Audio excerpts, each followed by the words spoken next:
So this is the bike. As I promised, I've shown you the van and now it's time for the bike. I've just changed this sprocket and like a moron, as my usual, I over tight the nut on the front sprocket. And that is a nightmare to take off when it's too tight. Do not do it if you have a T7. There is a very thin pitch, the thread on those nuts, and you really don't have to tighten a lot to actually have them tight physically. You know, there are two tabs here, you push them in each side to prevent it to get loose, so no need to over tighten it as I did. I see I have to adjust the chain, as you know, well, as we here I can show you. You probably noticed that was already, my swing arm is machined, so I can move the rear axle through the back a little bit more than the standard one. And I found this to be beneficial on speed, maybe on bumps. I don't know, it just works, you know. I was talking with Boano Racing, is the guys who have the front end for this bike, and they sent me the settings, you know, the spring settings to work with the front, this mode, and a couple of other things, and the bike is sweet. It really is good, so I'm very happy with it. Yeah, obviously. So let's start from the beginning. Not from the beginning because there are already a couple of videos about this bike when I've done it and all that stuff. But just quickly, why I've built this bike, why I've modified, sorry, not built.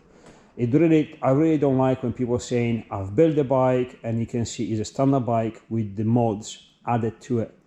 If you dismantle the bike or removed some stuff and put stuff that is already built for the bike, like a NAFTA that is dedicated for the bike, or the wheels, or the brakes, or the suspensions, or the exhaust, those are all bolt-on parts. You have built nothing. I've radicalized this motorcycle and still cannot say I've built it, because I haven't. I've built the real fuel tank, which is part of, well, is a real subframe and the fuel tank in one, like KTM 690 or Husqvarna 605 does. Have I built the bike? No, Yamaha did. I have not built the frame, I have not built the engine, I have not built any of the geometry. This is a T7. You can say extremely modified, there you go, but not built. So there you go. Sorry for the rant, but it really pisses me off because I build stuff and I really hate people seeing people bolting stuff to the bikes or to the cars. We built this. No, you haven't. You modified it. It's a very big difference. Anyways, back to us after this stupid rant. A reason why I extremely modified the motorcycle, because I absolutely love it. This motorcycle is not built for short people like I am. I wanted it to be almost the same but different. Sounds stupid, I know. So I think this is what Yamaha should have done in the first place, because as you know, it's marketing, so they want people to travel with the bike, you know. 99% of people will buy the bike, use it every day, travel, whatever. Only 1% is going to race on the bike or do stupid stuff like we do.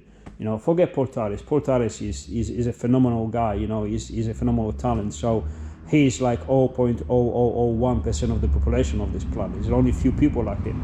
We're talking good, fast people, better than me, but you know, again, generally racing with this stuff. You know, me, by changing the fuel tank from being on top here, huge thing, the seat on the back, so when I was sitting here I can barely reach my bars. I can reach the bars, but I can't go in the corner, I can't have my position right, you know, and all the stuff, because I'm just too short. So it's not the bike's fault, it's my fault, but I'm not really short. I'm average, I'm medium short, not short. I'm 175 centimeters, so it's not like I'm 1.5 meters, you know. Let's be honest. However, the fuel tank now being from there to there, improved the way the bike works dynamically, the way the bike moves is much more forgiving. Apart is lighter, obviously, so this is another reason I've done this, to make the bike lighter. From 195 kilograms dry, we dropped down to 165 kilograms dry. Now, 165 kilograms, don't take my word for it, it could be a couple of kilograms more, couple of kilograms less, because my scales are not really that great. But also, the bash plate is not very good and it's heavy, and the fuel tank could be much lighter. I'm pretty sure we could shave about 5 kilograms out of this yet. But is it necessary? No. None of this was necessary. Actually, to be honest, I think that if I invested the same amount of time and money that I put into modifying this bike into my skills and riding a fairly reasonably standard T7, or as Ergonomics, just suspensions done and obviously tires, I'll be better off, you know, because there are people out there in the stuff I'm doing with, so the races I'm doing, they are much faster than me on the reasonably standard bike, you know, much worse than this. So again, the bike is great, I'm not. The machine is good, the machinist is crap, to say it this way. So that is the reason, roughly, you know. Plus, again, I do this stuff, you know, even that one. I bought that one, and straight away the first day this thing came in the workshop, I've changed the front end. You know, I had to, the exhaust, you know, a couple of things, the bars. It's me, I can't leave the stuff standard. If I see there is a room for improvement, I have to do it. If I wasn't racing, I would still be able to do it. If I wasn't be able to, you know, use this bike for any reason, I have broken legs or something horrible happened to me, Jesus, crush the wood, hopefully never, I will still do it for the pleasure of doing this. So let's this be very clear. This is not needed. Is it beneficial? Yes, absolutely, but probably in more capable hands than myself. You know, someone very good, you give this bike to Paul Torres, he will tell you exactly the difference with this and how much better this bike is from the original one. Me, I don't know. It is better, it feels better, because the seat is slightly lower, not much lower, it maybe looks like, but actually is not much lower. It's probably like 15 mil, I think, from the rally seat, because I had the rally seat before. 15-20 mil lower, and yes, I want to put some bit more padding on the top of the seat. I want this higher, be more comfortable. Anyway, it's much narrower. This is one thing that you notice, is much narrower here. Now, from the last video, you can see I butchered these plastics because I had some, not overheating, but the bike was running hot. So it wasn't overheating issues, but it was running hot. But then I confronted this bike with another guy. We went out together with the T7, and the temperatures were exactly the same. So this actually made no difference. I still want it to be here, so the air filters breathe more air and all that stuff, but it's all temporary because eventually I need to build a proper air box for these air filters because they are exposed. Now this is a pre-filter. The actual filter is a KN one, is actually inside these. So when you raise on the top of these, the rain actually does not go inside the air filter. The engine does not suck any rain, any water, and all that stuff. So this is kind of, you know, it may be misunderstood to say it this way. But the bike is much narrower here. This plastic is actually lower than on the original bike. On the original bike, they actually kind of here because you got the fuel tank and all this stuff. So the bike, as ergonomics goes, is radicalized. I found it spot on. My legs, my boots, they grip this tank here. So when I lean back and I have to the the front of the bike, this is absolutely great. You know, riding doesn't disturb me because my boots stop right roughly here just before it. I never hit this when I don't have to. When I want to, is inch through the bike and I'm spot on. This is okay because usually my ass is as far back as this goes here, but when I put my legs here, my boots here, yeah, this is kind of like, you know, tickles in the right place that I'm not really comfortable with. So I have to do something about that. Anyways, back to us. So what we've done mechanically, you know, so I have the front end from Buano Race Bars, Buano Racing. I have a Husky low bend bars. I have a Husky one because these are the only ones that I resemble the original bars, maybe slightly lower. Actually, I have the original ones on this because I put obviously the original T7 front end on my Super Tenere. Yeah, these are slightly higher bend here. But what I like about these is that this first part from here to here there's a plenty of space. So I can move the brake pump further in and also the clutch further in. So when I grab my clutch, I'm making a huge lever. Again, one finger. I did modify this. People, you can buy this from many companies. They call it one finger clutch. T7 is one finger anyway, but then you get tired. It starts to be two fingers. Then you get overtired. It starts to be three fingers. Now it's one finger pretty much all the time. When you get tired, like really tired, it's two fingers. That's it. That's enough. So I'm happy with that. The pump again further in. So when you grab it again, you grab it this way. It's pretty much there. So this is extremely good. Okay, so once we're on the brakes, let me actually stop. This it does something. This is a Chinese copy of Scott's whatever. This is this is low speed. This is high speed adjustment. High speed adjustment does nothing. Don't know why it does nothing. Low speed adjustment does a lot. It's quite sensitive and is good. As soon as I had it, I took it apart. I've checked inside. The build quality is actually decent, actually pretty good, I would say. I've changed the oil for the hydraulic, better oil, and I bleed it properly because there was air bubbles inside, so you could feel it. Will I recommend this against original Scott? Absolutely not. As soon as I have a chance, I get the Scott one and put it on, proper one. Now, back to the brakes. This is YZ 250 2005 pump, braided line all the way down. Obviously, I don't have to explain. There's no ABS pump. There's nothing. There's actually an emulator. You can actually just to see it there through these holes. Again, my electrics. This you plug it in instead of the ABS pump, and everything works. If you don't believe me, there you go. You know, there's no lights on the dash or anything. Everything works like original, and you still have a speed. Actually, let me move the back wheel because the sensor is on the back wheel. This should show some speed now. There you go. You see, 4 miles an hour, because it uses the real ABS sensor for speed. The front, there's nothing there. There's actually one disc.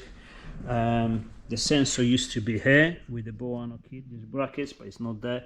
Obviously, my fork guards are on the zip ties because this is broken. Oh no, this is this way. Because this is the guards I had, and I had a race day after. So I made a couple of holes, big zip ties, and guess what? They stay there for a long time, and they are great. So I'm leaving them, no problems.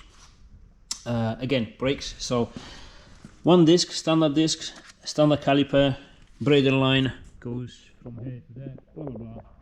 Noisy pump, and this thing is extremely powerful. It's very, very modular, very soft. The feedback is absolutely great. I would say much better than standard. In overall, much better than standard off-road units.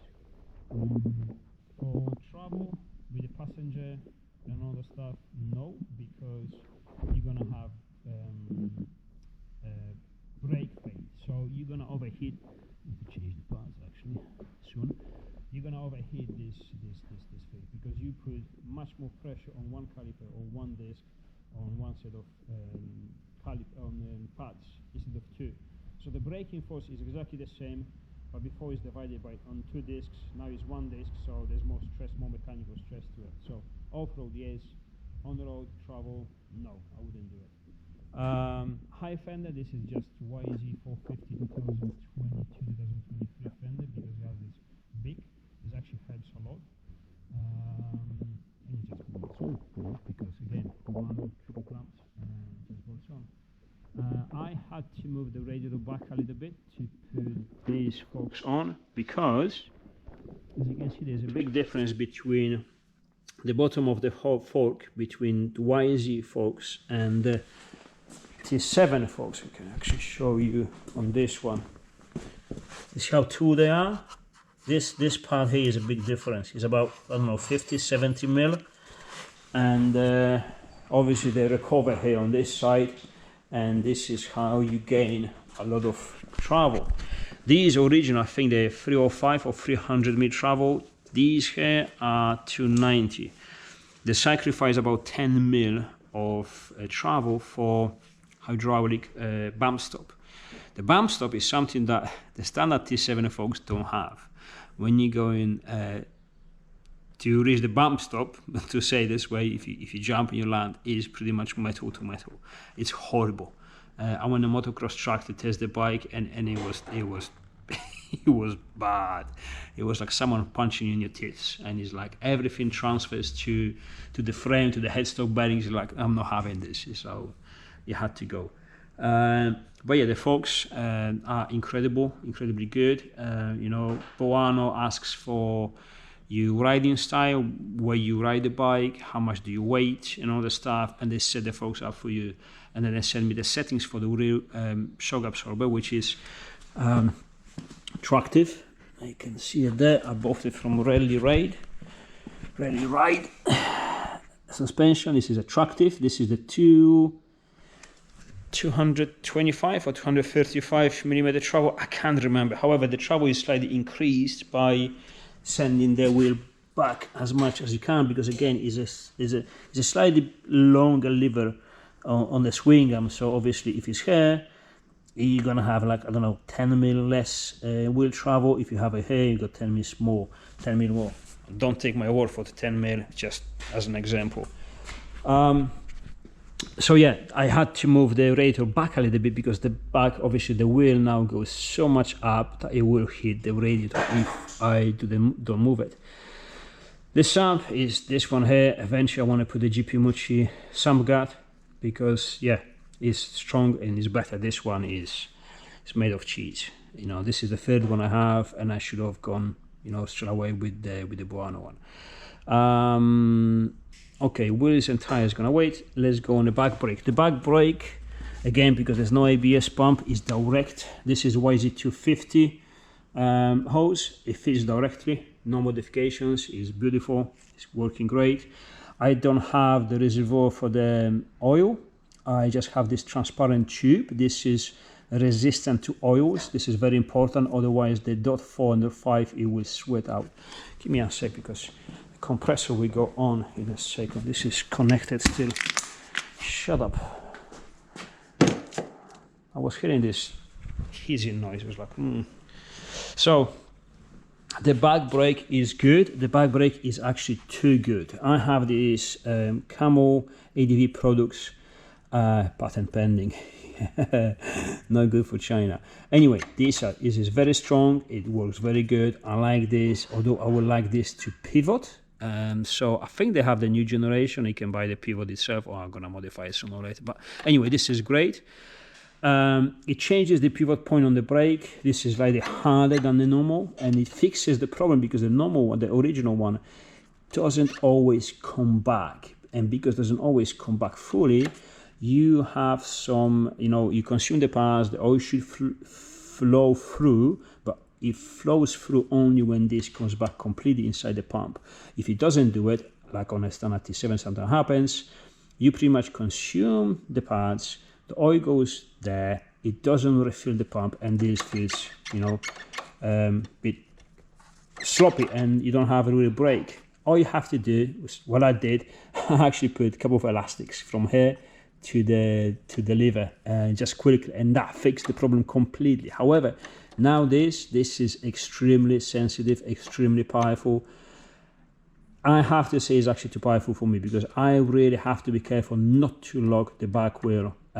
Once you have the boost, you don't have that much sensitivity. Is extremely sensitive. So I'm probably gonna change the pivot point, maybe get it wider or whatever. I don't know. I'm gonna do something. There's another guy we went out together a couple of weeks ago on the weekend. He's got exactly the same one, and it's not that solid, and he does not lock the back wheel as easy as I do. The only reason for that is the difference we have between my bike and his bike. He still has the ABS pump, so the brake line goes to the ABS pump, from the ABS pump through all the bike and to the back. It doesn't have a braided line, has a normal lines, which is softer, and that absorbs, obviously, it works like a dampener. It absorbs all the force, hydraulic force you send to the brakes. So yeah, it makes huge difference, I can tell you that.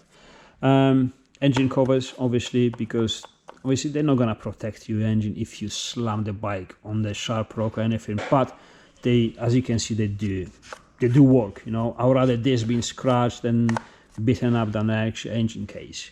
And they probably offer some, you know, shock resistance as well to some degree. Exhaust, Black Widow headers in 304 stainless. They are actually very good product, you know, TIG welded. They fit extremely good.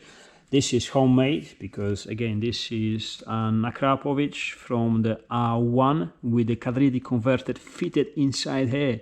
So this is actually still road legal, fully road legal. Well, ish, because I don't have a DB killer, but I have a catalytic converter. These are sport catalytic converters, so they are not restrictive or very little, so that's fine. This is very classic on a T7. I know, but I've crashed so many times. This actually bent in. I didn't adjust this, and it actually hit my swing arm. I'm gonna repaint this, and I'm probably gonna put some Acerbis plastic swing arm protectors because, yeah, this thing is taking some abuse. So once we're here, what should we say? Wheels. As you can see, SM Pro Platinum wheels. They are very, very strong. Stronger spoke, stainless, you know, I think they're like 30 or 40% stronger. The wheels themselves, especially the front, is incredibly strong. I mean, I've done so many mistakes. I've hit some rocks. I thought I'm gonna bend the rim 100%. No, it's fine. Absolutely no signs. It's beaten, it's scratched, but extremely strong. I'm very, very happy with.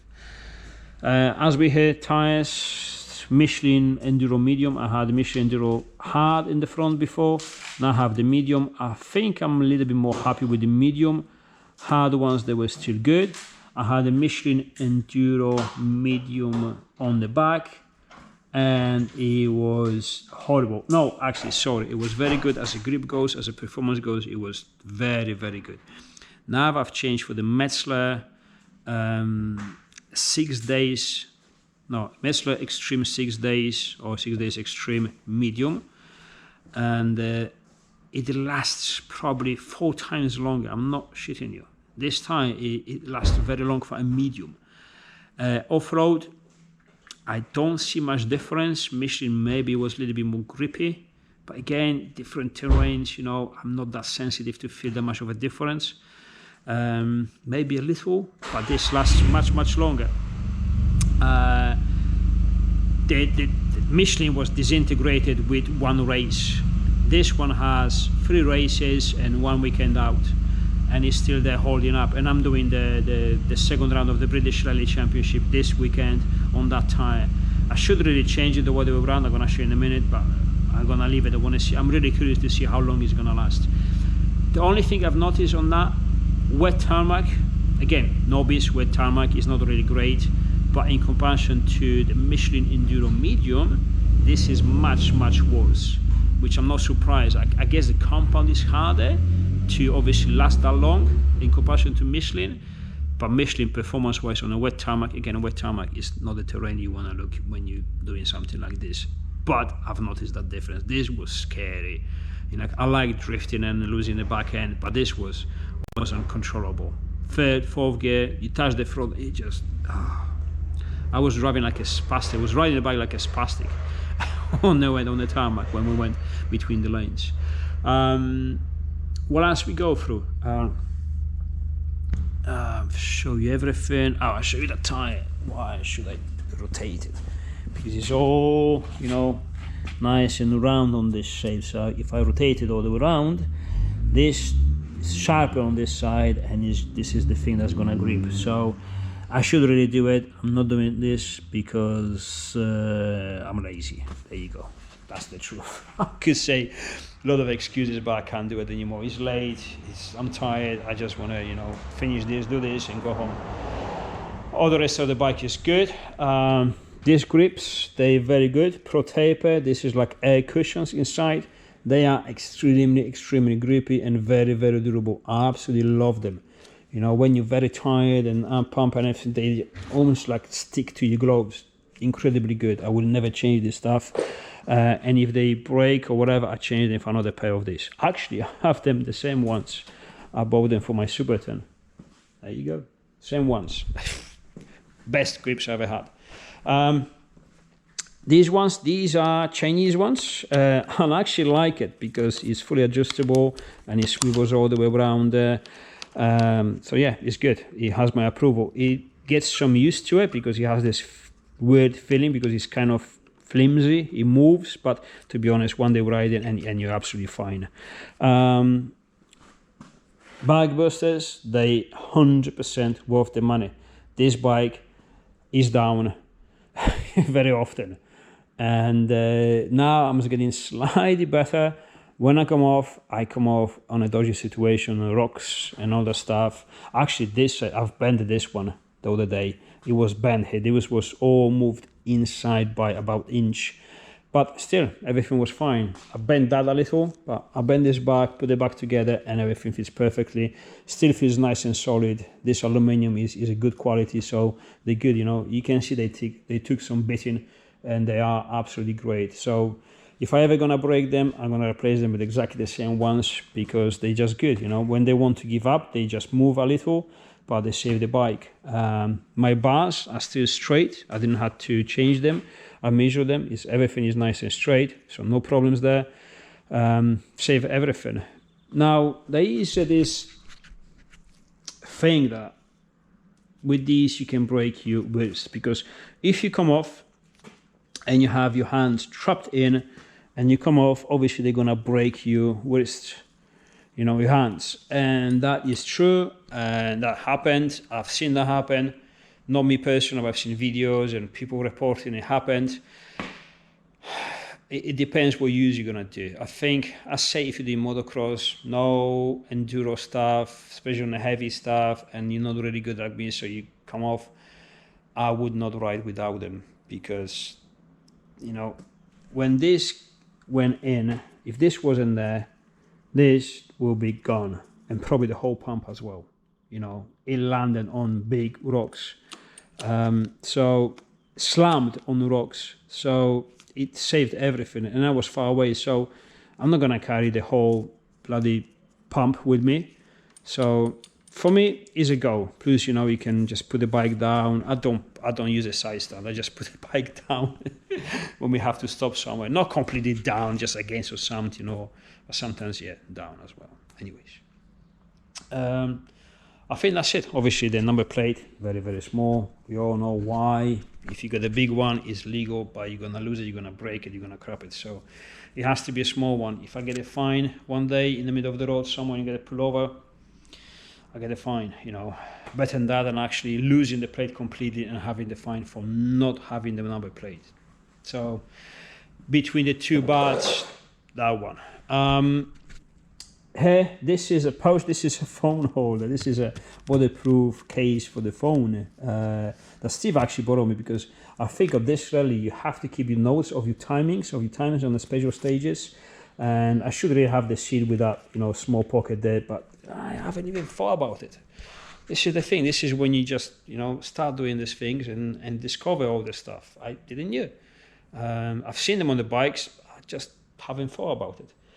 Last thing I want to show you is I have to remove my seat to show it to you. I have to replace this phone. Oh, shit. Stay there. So, this is, oh, there you go. Elastic is broken. On a T, is a 10 mil, zip ties, small zip ties, big zip ties, very big zip ties. And the spare levers, the standard clutch lever and the standard YZ brake lever, so if you haven't seen. So that's it, very simple, but a couple of things, you know, 10 mil, you can do pretty much everything. You can adjust the bars, where they bend, whatever. You know, take this apart, take this cover, because this there is a battery here and electrical stuff, and there's a diagnostic port. Sometimes on a T7s you have a problem with the lambda sensor. If you get wet, if it gets wet, if you do get it wet, and all you have to do is just reset it with your diagnostics. Diagnostic is very small, it's done by that big. I carry it with in my backpack, so if that ever happened, I do it. Never happened, but you know, better be prepared. Once we're here, I better show you this stuff. This is top of the fuel tank. I have this foam around here, which is now coming apart. I should change it really. It's very important because otherwise there is a gap between the fuel tank subframe and the seat. And what happened last time is small stones, obviously this was full of mud, but stones went in this mechanism, which is to open the seat, you know, and it was actually in there. So this, it was preventing from opening this. And I had a very bad time to remove the seat from this. So it is very important. Okay, let me put the seat back on and we go forward with what I have as a NAFTA, which is actually not a NAFTA. Because the rear NAFTA with the roadbook holder is at home. I don't use it because again in UK we don't use the navigation with racing. It's only either racing, which is like enduro style, or rally style racing, but no navigation for some reason. If you have the navigation, that is an event, not a race. Bollocks, but this is how it works. So what I'm using this small NAFTA. What's this?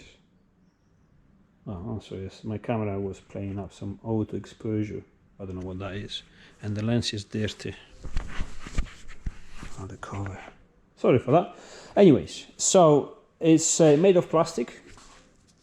Plastic is great because it's flexible. It deflects the shocks. So when you fall off all the stuff, it doesn't bend like aluminium. If it bends back. It's strong enough, it doesn't vibrate, it's lightweight, it's cheap to build, and you can experiment with it. And this is probably the 5th one I have. I have a small light here, and actually there's another light under that sticker, which I should take off now. There, and clean it. And this one here, these actually they have the pattern, so they should be road legal because they have a proper pattern, so they don't blind people coming from the front. And this one here is a dip beam. This is actually not the genuine Baja, or whatever they call lights. This is the Chinese copy of them. And I'll tell you something, it's great, it's good. I would not spend 300 quid on the genuine one when you can spend 20 quid on this. I had probably 4 of them. They never failed. They done loads of light. I had them through some dodgy stuff and they just work great. So there you go. Sometimes it's worth getting genuine. Sometimes, you know, if the budget was unlimited, sure, we go for the genuine one. But the budget is limited, you know. Again, this is normal people. I already, you know, had to sell my, you know, kidneys to build this bike. Anyways, so this is my second NAFTA. This is a charger. This senses the battery charging, so when you put the bike on, it charges the tablet. It's not connected at the moment because I don't have to use it, so I disconnected it for some reason. I can't remember what for, but it is what it is. Now the tablet. That tablet is it's the same as a carburetor one, but it's not a carburetor. This is slightly different. I'm not going to go through the details because it's going to be boring, but this one is good because also, let me show you quickly, it has a Bluetooth kind of like a joystick, this command here, so you can put it this way or this way on your bars. This is a joystick, goes left and right, up and down. You got the enter, plus and minus. And these buttons, they light up once it connects through the Bluetooth. So obviously it's not on the bike, but what it does, obviously it controls the tablet. There you go. No, yes, use this. DMD2, there's many different versions of this now. So you have your apps, you have your so you have your maps, locus maps, TED, obviously, Icebreaker Challenge, which I've done one round last year, but I didn't like it because it was mostly on the road, which it was extremely boring for me. Again, although miles per hour and all the details, you know, stop time, start time, all the stuff, and then you can add all your apps you want. Actually, this works as a phone as well. I got a SIM card, so he has his own internet. And he has his own obviously phone. Then you have here, this is your engine. So You can set this up differently, but you have your parameters from your engine. You can connect your diagnostics port to a Bluetooth sender, and it connects to the tablet. So as you can see, my dash is here, and I don't actually use it, just sporadically to change the temp or the fuel, because my fuel gauge actually works with my fuel tank as original. So everything was as standard, as factory. But being here, you don't actually have a time to have a look on it when you're racing. When you're riding normally, yes, but if you're racing, no. So this, it could be something that obviously replaced it, because you can have exactly the same parameters, actually more of them, on this altogether and in here. So you can have a road book, I'm gonna show you in a minute, or this, or just switch between the different modules. You got miles per hour, you got the AFR, which is air fuel ratio, spark, this is probably your ignition, this is your RPMs, this is, I don't know what that is, your fuel, which I don't know, well, I guess from the, well, whatever the ECU sends, you can show. The battery, but again, it's disconnected, so it won't show the charge, and I don't know what that is. Then you have the settings.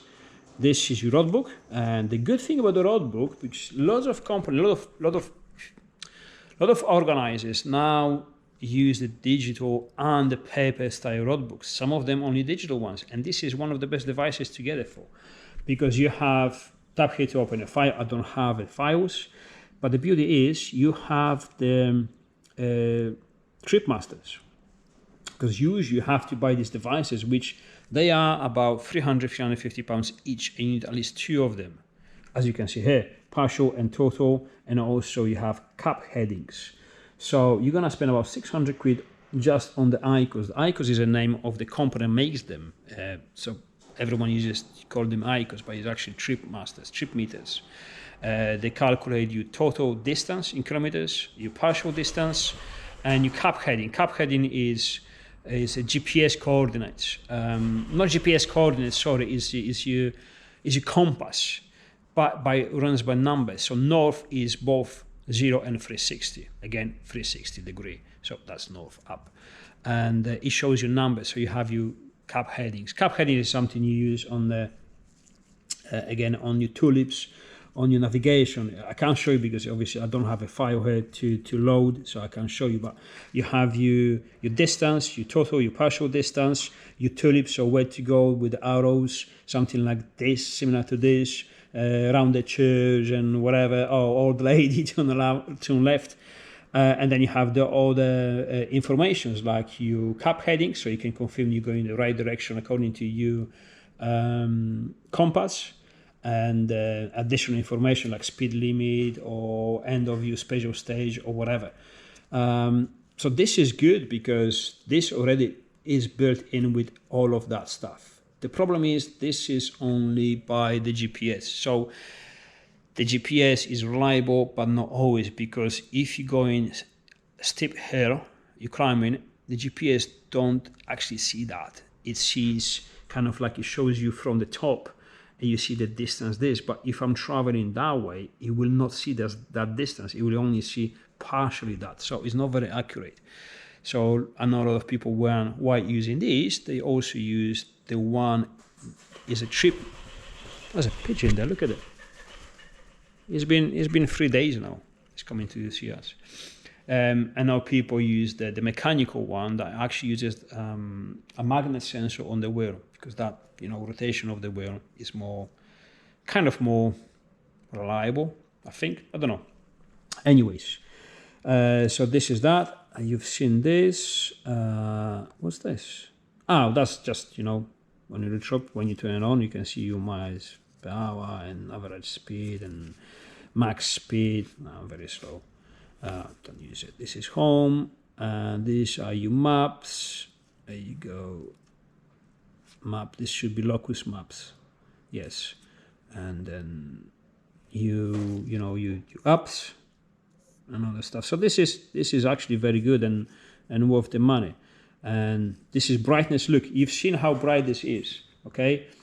And this is on a minimum brightness. If I put the brightness up, this is way too bright. Let's go to the home page. There you go. It's even brighter than it should be. Now the difference between this and the original well, actually, this is the original one. The Carpator ones, they buy these tablets from this company. It's a military grade company. But I have this one with a slightly brighter dash screen.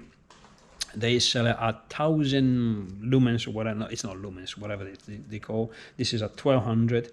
But this has a reflective, anti-reflection or anti-glare kind of stuff on the top, like a foil. So I can actually run, where is it?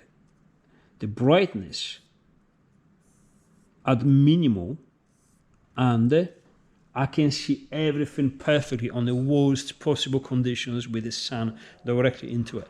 So my battery usage is very low. Full battery charged, 98% now, you went down to 75% after all day running it. All day only 25%, 25-30%. So literally you don't even have to charge it for a weekend ride out, not at all. And so it's great. It's worth having. So this is good stuff. And again, this is the Nafta is very ugly. This one is small with this screen, which is very flexible for a reason, and just straight, doesn't have any kind of nice form. The other one I have is got a proper screen for the T7. It's like a rally one. It's curved and it's taller, and you got a proper rally navigation system on it. But this grown on me so much that I really like it. I think I'm gonna keep this, for the rest I'm riding, unless I'm gonna do massive speeds, because this actually doesn't offer much of wind protection, and this is why this is actually flexible. This is for the stones. This is all scratched, and it's not broken yet because it's so flexible. It's designed this way. I'm mounted on this flexible plate, so it deflects and absorbs the shocks from the stones. And sometimes you got the stones the size of your fist throwing at you. So it really grown on me. I really like it. I know it doesn't look as good as the other one, but functionality, I absolutely love it. I'm not going to explain all the rest. Pegs, this YZ 250 or 450 pegs. They're much better than the original ones because they grip on your boots and they have these big holes and they clear the mud. Because otherwise the standard ones, they pack with the mud and they're very slippery. And this is the last thing you want, is slippery pegs. I don't want the rally ones because T7 is actually not very narrow bike as a frame, and when we're doing routes, these deep routes, they already catch on the side sometimes, and that's not really good. What else? I think that's it for the bike. It's very small and very narrow, very compact, and much lighter than the standard T7. This is one thing I can tell you. The weight balance with half a tank of fuel, it's 50-50. So it's exactly where we want to be. Suspensions are great. The bike is very neutral. When it jumps neutral. And if you try to jump with the T7 original, they all likes to dive, but that's only because of the suspension setup. Even a standard suspension, you can make them not dive anymore, not as bad, but that's because of the suspensions. This is just very neutral. Again, in capable hands, this is a weapon. In my hands, it makes me look good, but that's about it. I think we covered everything that we have to cover about the bike. Did I need it? Like I said before, absolutely not. If I invested the same money and time that I've invested in building a bike in my skills, I'll be much better off. But now skills I can acquire slowly.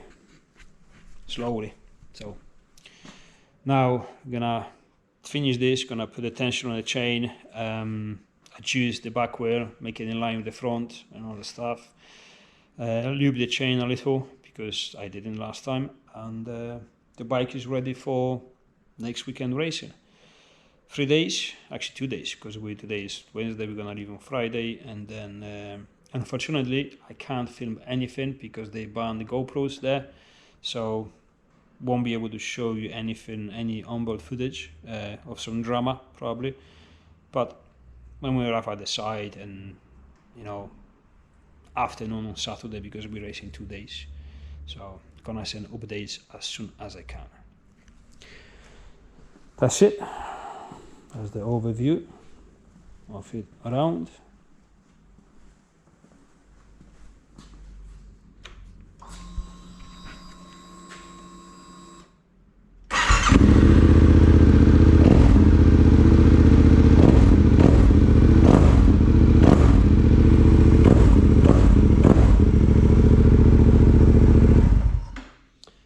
See you soon.